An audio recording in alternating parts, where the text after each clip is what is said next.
I'm getting that sergeant orders.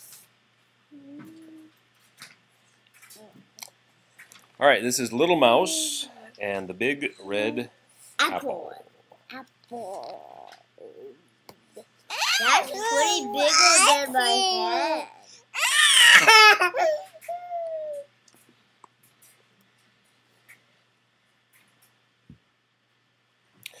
Mouse was feeling... Captain, please stop. Don't do that. Captain, stop doing that. Don't do that.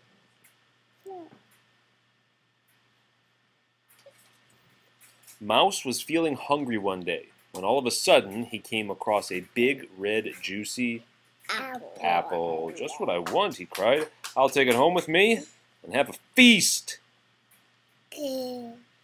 Mouse set off towards his little house, rolling the apple over and over.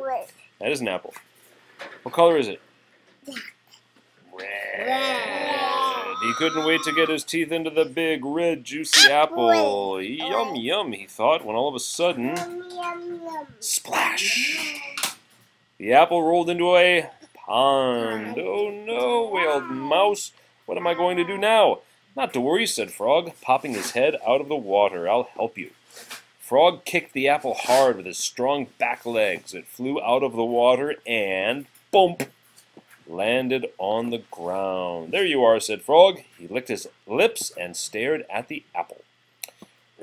Thanks, said Mouse as he began to roll it along the path. He did not want to share his apple with Frog. Mouse went on his way thinking of the... He should share. You're right. Thinking of the lovely apple dinner he would have later.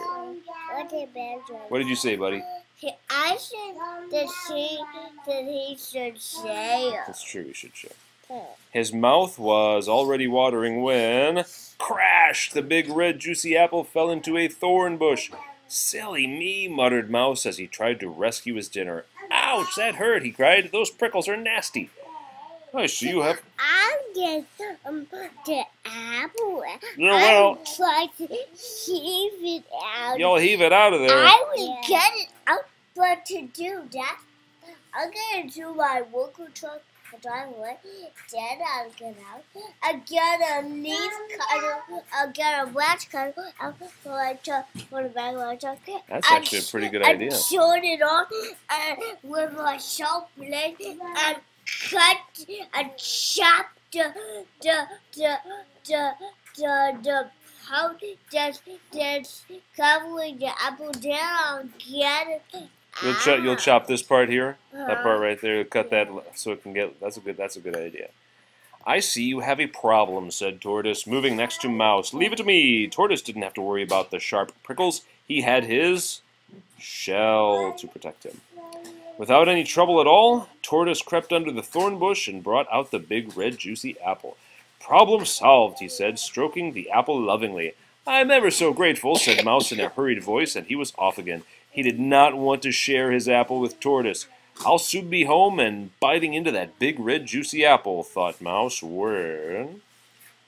Thud! The apple rolled into a log. That's all I need, sighed Mouse when he saw that the log blocked his path. How do I get round that? Easy, said Mole, popping out of a nearby hole. I'll dig you a tunnel. And she did. She dug a tunnel that went right under the log.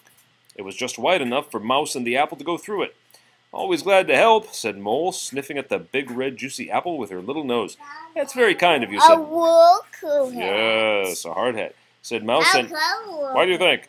Is he walking? She's doing a digging job. It's very kind of you, said Mouse, and he went on his way as fast as he could. He did not want to share the apple with Mole. He rolled the apple over and over until... She should share That's a good idea. He came to a steep hill. His house was at the very top.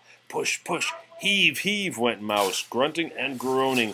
Up, up, up he went until he reached the very top. At last, sighed Mouse happily. Oh, for that lovely apple meal. But as Mouse let go, the apple wobbled and then it started to roll. Down the other side of the hill it rolled faster and faster, further and further until it came to a stop at the bottom of the hill. Mouse could see it lying there like a big red jewel. "Oh no," he cried. "I'll have to start all over again." Mouse scrambled down the hill on his little tired feet. Faster and faster he ran. But when he reached the bottom, he found Frog, Mole, and Tortoise had got there first. "How kind of you to send that apple all the way back to us," called out Mole, chomping away on a piece of it. Mouse gave a big, big sigh. "Don't mention it," he said. "Isn't that what friends are for?"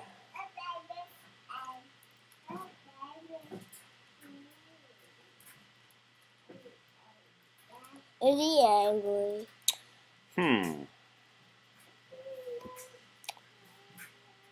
I don't think he's angry. I mean, in this drawing, Uh-huh. I don't think he's angry.